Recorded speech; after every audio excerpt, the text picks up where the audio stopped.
बिस्मिल्लाहिर्रहमानिर्रहीम। अस्सलाम वालेकुम। मैं हूं नूर मोहम्मद बोदला और आप देख रहे हैं मेरा यूट्यूब चैनल और फेसबुक पेज।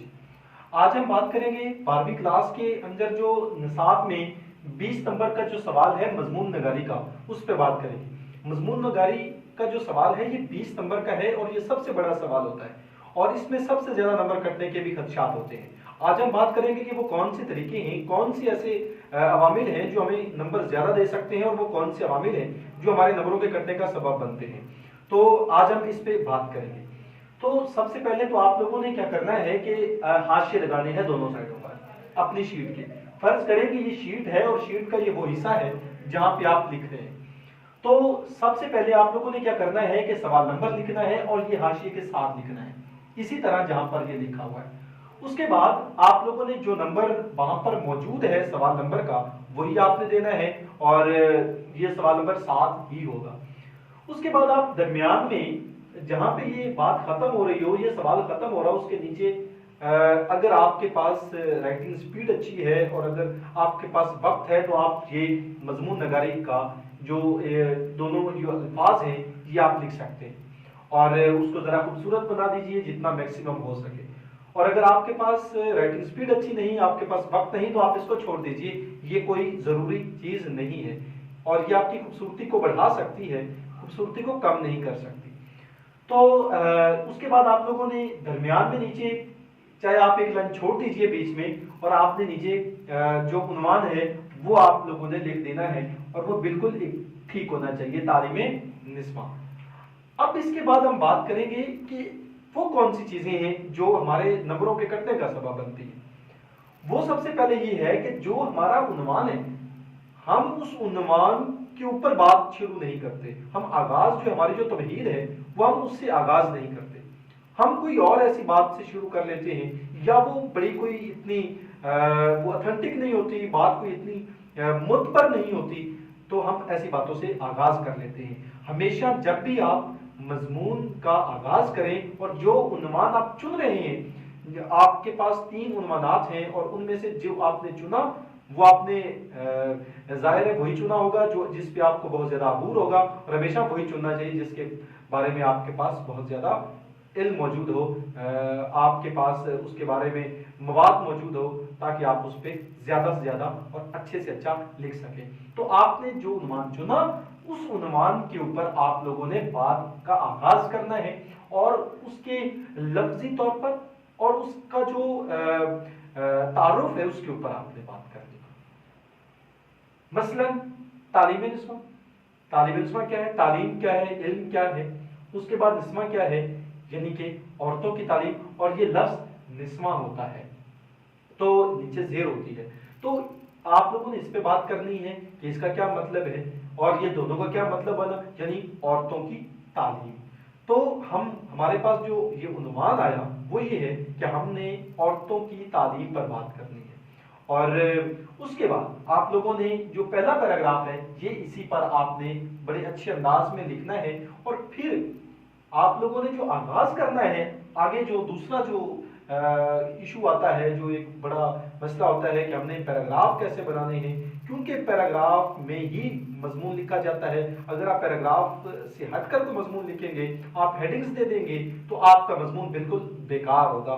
किसी काम का नहीं होगा, आपको अच्छे नंबर कतई नहीं मिल सकते। ये 20 में से आप 5 से 7 नंबर ज्यादा से ज्यादा एग्जामिनर आपको देगा। तो आपने एक तो बात याद रखनी है कि आपने कोई हेडिंग बीच में नहीं देनी, पैराग्राफ के अंदर लिखना है। आप लोगों ने इक्तबास बनाने हैं और हर इक्तबास जो है आपका वो 12, 13, 10, 12 लाइनों का होना चाहिए, इससे कम भी नहीं होना चाहिए और इससे ज्यादा भी नहीं होना चाहिए। और आप लोगों ने एक और बात भी ज़हन में रखनी है कि मजमून का मतलब क्या है, बातचीत करना, बहसो मुबाहिसा करना, यानी आपके पास जो उन्वान आया है, अब आपने इस उन्वान के ऊपर बहसो मुबाहिसा करना है। अब मुबाहिसे के अंदर, बहस के अंदर क्या होते हैं, दलाइल होते हैं। अगर आप बहस के अंदर दलाइल को निकाल दीजिए तो आपकी बहस बेकार रायगाह है, उसका कोई फायदा नहीं है। तो आप लोगों ने सबसे पहले क्या करना है कि आपने अपने उन्वान के जो मुतल्लिका जो आपने बहसो मुबाहिसा करना है उसके बारे में जो आपके पास जो मुख्तलिफ हदीस हो सकती हैं, قرآن پاک کی آیات ہو سکتی ہیں جو آپ حوالہ جات کے اندر دیں گے اپنی بات کو زیادہ وہ متبر بنانے کے لیے کہ جو میں بات کر رہا ہوں وہ بالکل درست ہے اور میں آپ کے سامنے یہ حوالہ بھی پیش کرتا ہوں، تو آپ نے ایسے کرنا ہے۔ تو آپ لوگوں نے جو پیراگراف ہے وہ بالکل درست بنانا ہے، یعنی جو پہلی لائن ہے وہ آپ تھوڑی سی جگہ چھوڑیں گے، 1.5 سے 2 انچ جگہ تقریباً آپ وہ چھوڑ دیں گے اور اس سے آغاز کریں گے آگے سے، اور یہ آپ پہلا پیراگراف بنائیں گے، اس کے بعد 10-12 لائن ہوگا، اس کے بعد آپ لوگ حوالہ دیں گے۔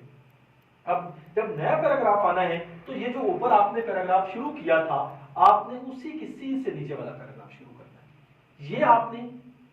جو ایک اصول تھا وہ یہاں پر آپ نے وضع کر لیا، ٹھیک ہے۔ اس کے بعد آپ نے اسی کی سی سے نیچے والا پیراگراف شروع کرنا ہے، پھر اس کے بارے میں آپ لوگوں نے بات کرنی ہے، آگے جو نیا آپ کے پاس ایک مواد ہوگا جس پہ آپ بات کریں گے تو اس پہ آپ بات کریں گے، پھر اس پہ حوالہ دیں گے، پھر آگے نیا پیراگراف، یہ اختتام تک ایسے ہی چلتا چلا جائے گا۔ اب اس کے اندر ایک اور چیز جو میں مختصر بات کو کرنا چاہتا ہوں کہ آپ لوگوں نے کیا دیکھنا ہے کہ جب آپ مضمون لکھنا شروع کریں تو آپ لوگوں نے ایک ترتیب بنا لینی ہے، کوشش کریں چاہے اپنے خیالوں میں بنا لیں، چاہے آپ کو چھوٹا سا رف میں آپ وہ لکھ بھی سکتے ہیں، اس ترتیب کو کبھی غلط نہ ہونے دیں، اس ایک ترتیب کے ساتھ بات کریں، اپنی بات کے اندر ایک نظم پیدا کریں، ایک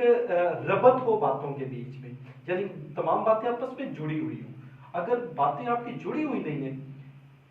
یہ بات اس بات سے بالکل الگ ہے تو عجیب سا لگے گا، اس بات کے ساتھ یہ بات بھی جڑی ہوئی ہو اور تھوڑی سی بات اگلی بھی اگلے پیراگراف کے اندر بھی جڑی ہوئی ہو اور پھر آگے آپ چلتے چلے جائیں گے، اور یہ آپ جو مضمون ہے یہ آپ اسی طرح جیسے میں نے یہ ایک صفحہ لکھا ہے اسی طرح آپ لوگ 6 سے 7 صفحے یا اس سے زیادہ ایک بھی ہو جائے، یعنی 8 صفحے تک آپ مضمون لکھ سکتے ہیں۔ 8 صفحات 7 سے 8 صفحات کا مضمون جو 20 نمبر کا ہے وہ ہونا چاہیے، کیونکہ اس سے ہمیں اچھے نمبر مل جاتے ہیں۔ اور اس کے بعد جب آپ لوگوں نے جو حوالہ جات دینے ہیں وہ بالکل درست ہونے چاہیے، اشعار کی صورت میں ہونے چاہیے، اور ایک اور اس کے اندر بھی بات آپ وہ بھی یاد رکھیے کہ کوشش یہ کریں کہ اگر آپ نے ایک حدیث لکھ دی ہے تو آگے آپ کوئی شعر لکھ دیں، کوئی قرآن پاک کی آیت لکھ دیں، کوئی قول لکھ دیں، بدلتے چلے جائیں، کوشش یہ کرنی چاہیے، ضروری نہیں ہے لیکن کوشش یہ کرنی چاہیے۔ تو اس سے آپ لوگوں کا کیا ہوگا کہ آپ کا جو مضمون ہے اس کی جو لک ہے وہ ذرا اچھی ہو جائے گی، خوبصورت لگے گا، جو زیادہ اچھا دکھتا ہے ہمیشہ وہ اچھا دکھتا ہے۔ تو اس فارمولے پہ آپ لوگوں نے چلنا ہے تو آپ لوگوں کے اچھے نمبر آ سکتے ہیں۔ اس کے ساتھ ہی مجھے اجازت دیجیے، اپنی دعاؤں میں یاد رکھیے گا۔ اللہ حافظ۔